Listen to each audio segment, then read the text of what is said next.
Some of the greatest minds and thinkers and architects of Western civilization have lived in Paris, called that great city home, and built it into arguably one of the most beautiful cities on earth. They called it the City of Lights, and I don't think that this is what they had in mind when they called it that.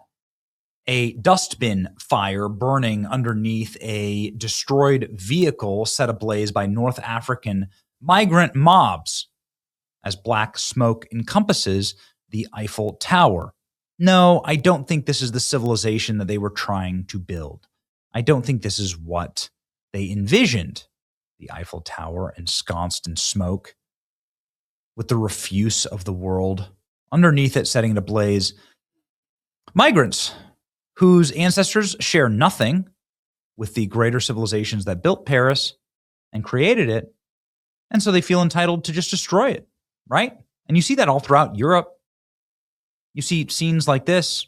You would never see scenes like this when I was growing up, even just a couple of decades ago. Look at this. This is Brussels. Of course, there's no Belgian people in any of these clips. These are just teenage Muslim North African migrants who are skulking through the streets looking for something to destroy. This was yesterday in Belgium. Look at this. This looks like Belgium, the place for chocolate and waffles. No, it's something totally different.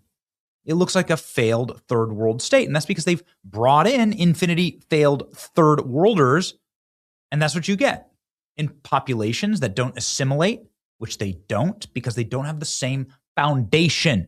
Christianity is the foundation for civilization. There is a difference in absolute kind between a Christian country and a Muslim country. And that is something that needs to be stated. You can say that one's better than the other. I would certainly argue that Christian countries are better. Muslims probably think Muslim countries are much better. That's okay. There are 47 different Muslim countries, majority countries, they're ruled by Sharia law. You can go live there. But the invasion of a Christian country and then the rioting and burning it to the ground should be impermissible. Christians don't do that to Muslim countries, not since the Crusades, but not since the last couple thousand years. But here we are. Look at this. Foreign-born share of total population. In Luxembourg, it's 51%. So over 51% of the population of this European nation is foreign-born. Malta, 32%. Cyprus, 27%. Ireland, 23% is foreign-born. Austria, 22%. Sweden, 20% foreign-born. Germany, 20%. Belgium, 20%. Spain, Estonia, Netherlands. Look at this. It's awful. It's horrifying. It's demographic suicide. In the EU, nearly 50 million people, 10% of the European population, was born outside of the EU.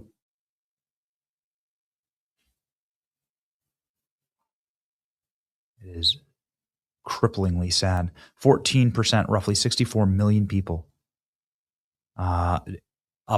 very up in previous years due to migration, which is why there are movements now in Europe in order to regain Europe for the Europeans. It's why the Restore Britain movement has been so strong, powerful, and popular because of stances like this. Control who comes to our country, and more importantly, who stays in our country. Restore Britain will not just stop mass immigration, we will reverse it. Every single illegal migrant will be securely detained and then deported. The message will be unrelenting. If you are in this country without our permission, you will be removed. For the foreseeable future, far more people must leave Britain than arrive. If a foreign national is unable to speak English, lives in social housing, claims benefits, refuses to work, fails to integrate, commits crime, or even actively hates our way of life and wishes to do us harm, then they must leave or be made to leave. Restore Britain will make our communities safe again for women and children. That I promise you. If that means millions go, then millions go. If that means millions go, then millions go. I mean, they came from countries. That is the fabric of their culture. Why is this even remotely controversial? What's controversial and evil isn't the remigration, it's the migration in the first place. This is why Eva Vlaardebringerbroek, I don't know how to say her last name, but I really respect her work. She is the founder of the Save Europe Act. She has more than 200,000 people signing on to save Europe. Brussels will soon find out that European patriots are a force to be reckoned with. Thank you so much. The Save Europe Act. We are now in the process of filing the Citizens Initiative confirmation email issue. Should be fixed today. What is this? And so we just reached 200,000 signatures on the Save Europe Act. That is in less than a week. So we reached 1/5 of our original goal, which is 1 million on the European Citizens Initiative, already in less than a week. And we are right now in the process of filing the Citizens Initiative formally with the Commission. We are also fixing the email confirmation.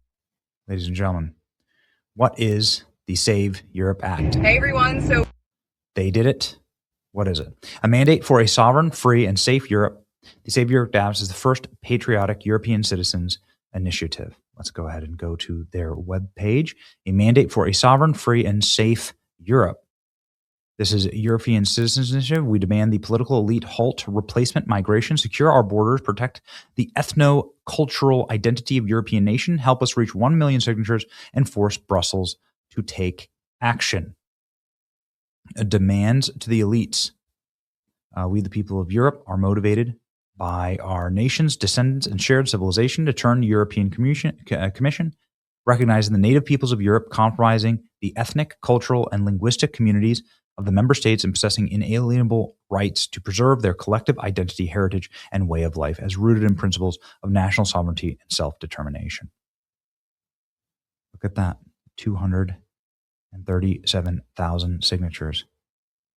They're well on their way to 500,000. Save Europe Act now to bring re-migration to Brussels, which desperately needs it, by the way. So they have a video out explaining what they're planning on doing. Thought it was extremely compelling. And I just want to say, like, you can't have it both ways, Libs.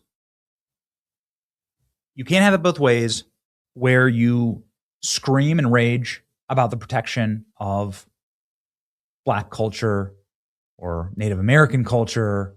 Native Americans, we're the Native Americans. I'm a Native American, right? Like, I'm native here. My family's been here for 100 years. I am the Native American. You can't sit there and scream about the protection of rainforest cultures and the people who are indigenous to the rainforest in Brazil, and then suddenly cringe when I say that I want to protect Christian culture and white culture. These are also things that should be protected. These are identities that are important, with histories and legacies, foundations, civilizationally, that are valuable and must be preserved in the future. Like, there's nothing wrong with saying that. There's also nothing wrong with wanting to preserve the rainforest as well. There's no problem. There's no problem with that. But somehow it only works one way.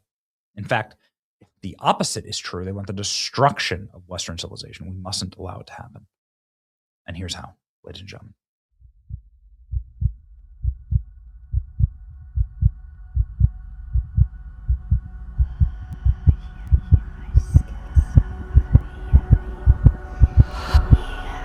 Europeans, it's 2 minutes to midnight. Right now, as you're watching this video, thousands of immigrants are pouring into our borders. We are that close to becoming irreversibly and permanently a minority in our own nations. And I don't have to tell you what that's like. You know it. I know it. We all know it. We have been talking about it for ages, but now it is the time to take action. So today we are presenting the first ever patriotic European Citizens Initiative, the Save Europe Act. It's an official tool by the European Union never been used by patriots before. It's a tool for every citizen to get involved into policy making and put their interests in the agenda of the European Commission. And today we're going to do exactly that. With the Save Europe Act, we are demanding of the European Commission to take a stance on what matters most, acknowledging the ethno-cultural continuity of the peoples of Europe as crucial for its perseverance. We are demanding of the European Commission to install a total and full halt on non-Western immigration, both legal and illegal. From now on, no one comes in and millions go out. We are demanding from the European Union to end all pull factors, benefits and create a harmonized system for voluntary return to remigrate every single migrant who is a threat or a burden to our society. But to do that, we need your help. If we reach the 1 million signatures, we are forcing the European Commission not only to meet with us, but to talk about remigration in the European Parliament.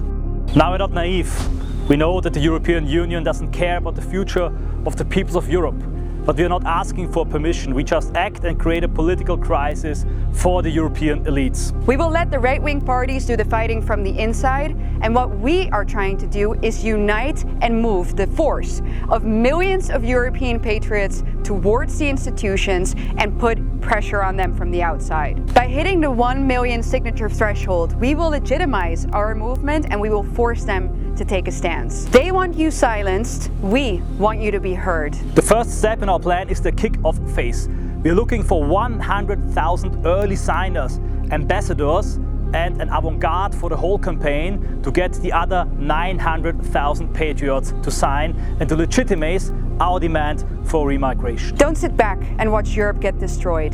Demand your country back, for yourself and more importantly, for your children.